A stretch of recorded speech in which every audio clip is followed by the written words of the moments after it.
Who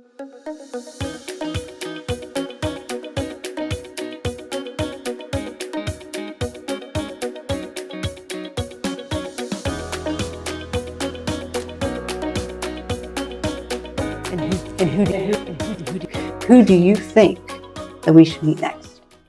When you walk into the Waycam studios, this photo's on display. There's not a name, there's not a date, but apparently it's important. Well, hey guys, it's Ashley. And I found out that the kid here, his name is Parker Bryant. He graduated Wayland High School, and he currently works on some shows that probably all of us have heard of in California. And on this episode of Meet Our Neighbors, we're gonna talk to him. So let's go meet him. Today on Meet Our Neighbors, we are welcoming Parker Bryant, a guy that started here in Wayland, and I don't think he lives even on this coast anymore. So Parker, welcome to Meet Our Neighbors. Thank you for having me. And where are you located right now? I currently reside on the West Coast in Los Angeles, California. What do you happen to do for a living? Currently I work out here in the film and television industry. My current position, I'm a post-production assistant. So I work with the editors, VFX, post-producers and whatnot, in the process of getting our television series, whichever one I'm on at the time, across the finish line. So you clean up the messes that someone like me might make if I were to mispronounce a name.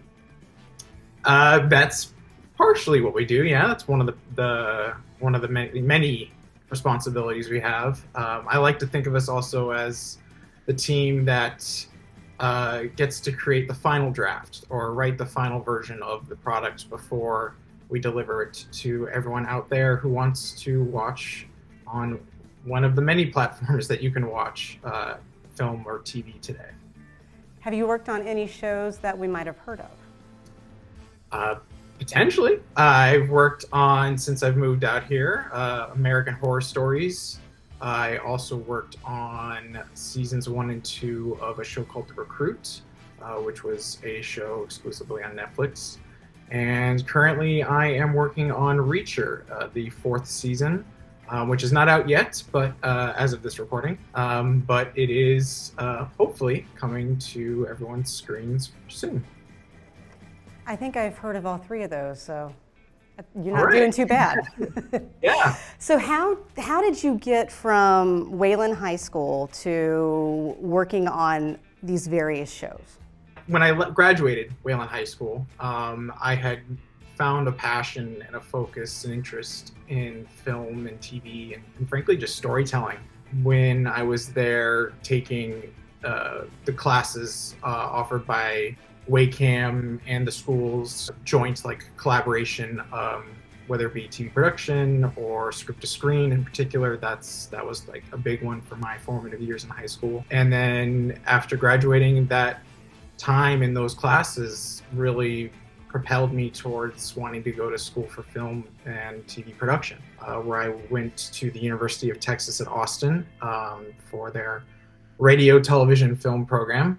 The radio was a little bit more stuff they used to do, but it was more so focused on film and TV when I got there.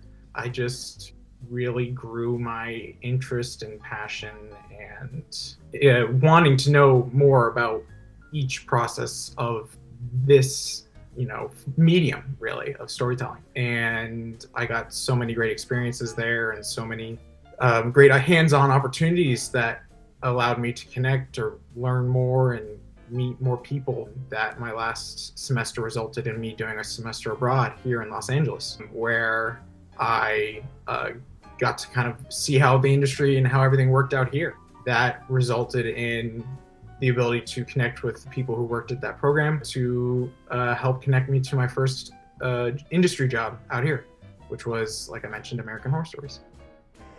What about storytelling really connects with you?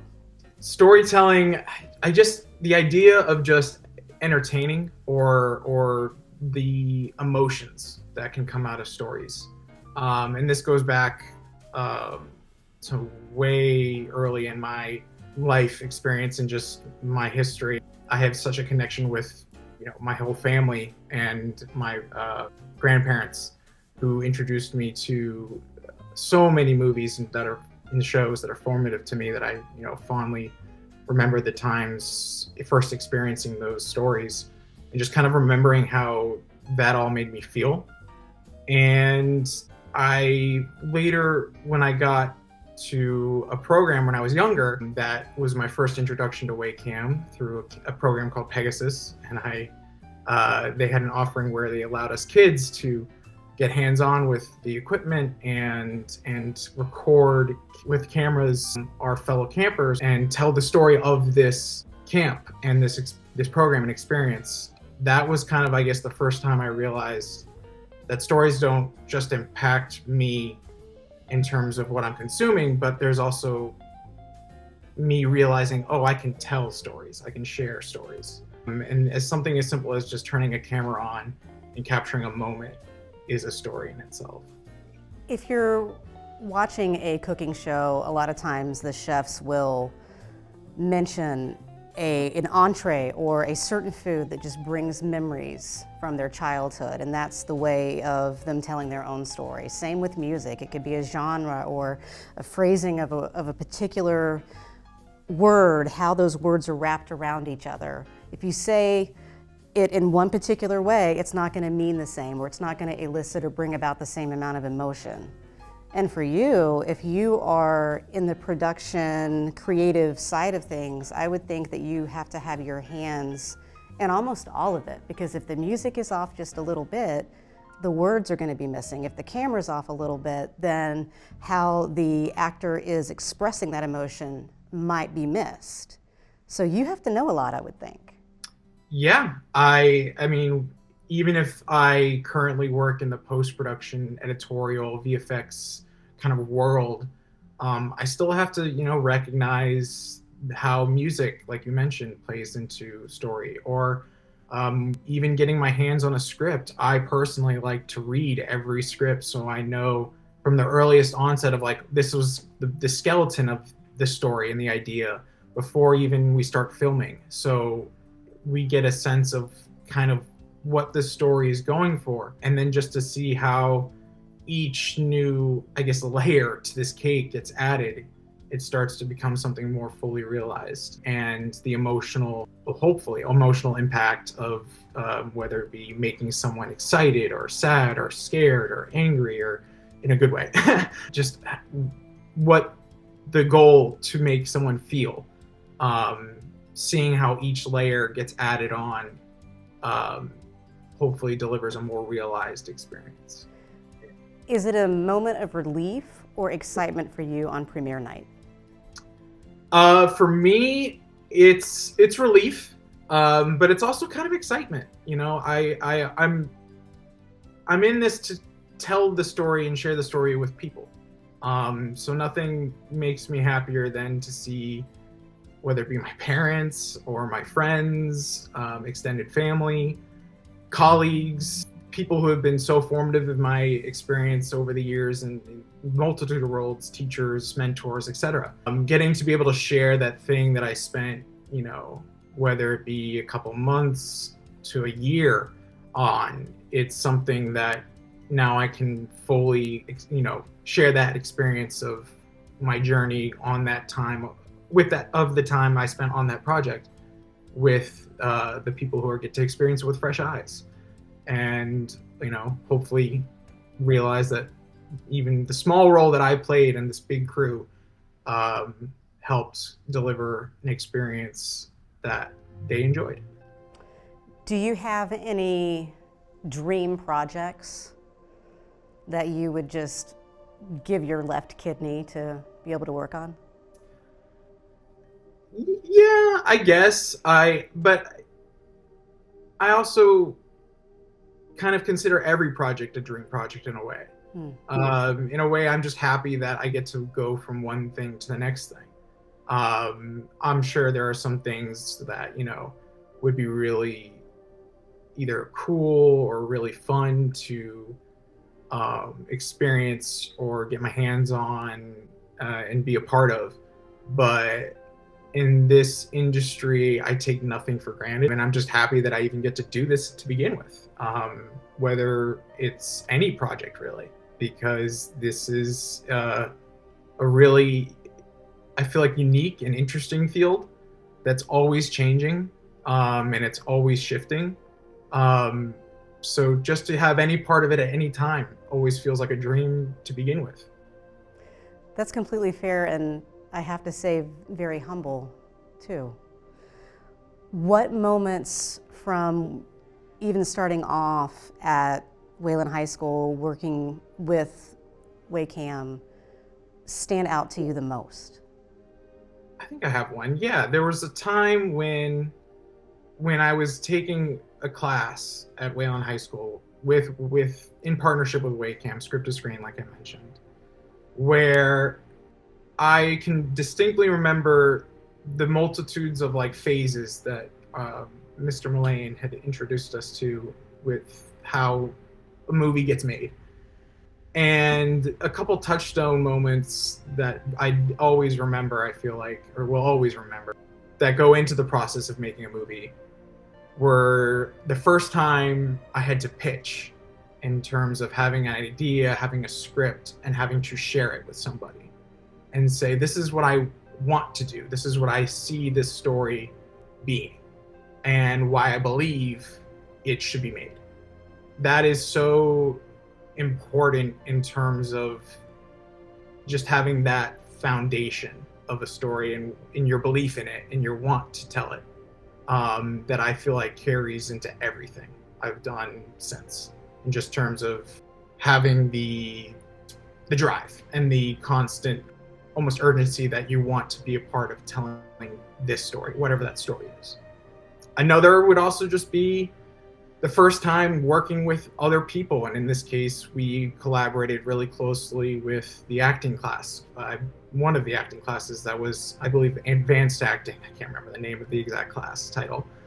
And just working with people outside of our immediate surroundings of the film, almost behind the scenes course of filmmaking, and to collaborate with a whole new group of people and meeting the actors, talking with actors, and having that experience of how do we make a collaborative environment together to share this one story. I would say those are two very distinct moments that I can remember and will probably always remember, because they were firsts for me at that time that have still carried into what I do today. It would seem to me that in learning how to pitch something, that's also teaching you how to be confident in this thing that you've poured your heart and soul into. So that has lasting effects. Yeah, I think the ability to just stand in front of, whether it's one person or multiple, and kind of put yourself out there, to whatever degree, whether it's, getting on a stage and performing in a play or musical, or just delivering a speech, or pitching something like I did in that time, from my experience. The idea of putting yourself out there, really just showing your commitment and your passion for something. That's integral, I think, in any aspect of life. And it just so happened that this one moment from my time in high school, taking that class with the collaboration of WayCam, was something that at the time I didn't realize would be so integral to everything I would do, whether it be professionally or personally. At the time, I thought, oh, it's just me trying to get a movie made with my high school class, and as a part of, as nothing more than just a project that I'm excited to be a part of and do. But looking back on it, you realize that is a great stepping stone to just how to go about life in any, I guess, fashion, to put yourself out there and to show that you when you're passionate about something, or you want to do something, you have to put yourself out there a little bit first. This is the 40th anniversary of WayCam, and I've had the pleasure of speaking with several folks at this point, all of which, to borrow from you, have been passionate about how the programs, the offerings have really set them up to be successful, and success might not be measured in awards. Each person has had their own definition and description of success. If there are folks watching that are saying, well, you know what, Waylon's cool and all, but I'd love to live in Hollywood. I would love to be able to work on a TV show. What advice would you have, whether or not they even know that WACAM exists, about just starting here, putting themselves out there, and where do they even just begin in general? I would say that when it comes to WACAM, I think the greatest first step, if I had to give any, is just to be in the room and collaborate. Hollywood is such a collaborative business in town. There's so many people I've met and worked with who know other people I've met and worked with in completely different environments and surroundings on different projects.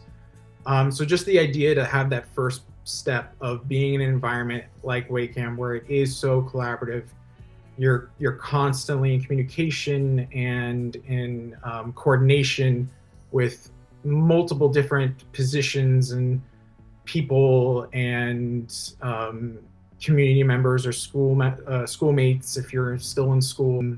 Just the idea to establish and start off in such a place that allows you to collaborate and communicate in that way is a huge first step in terms of, from my experience, and I feel like could be for anybody's experience.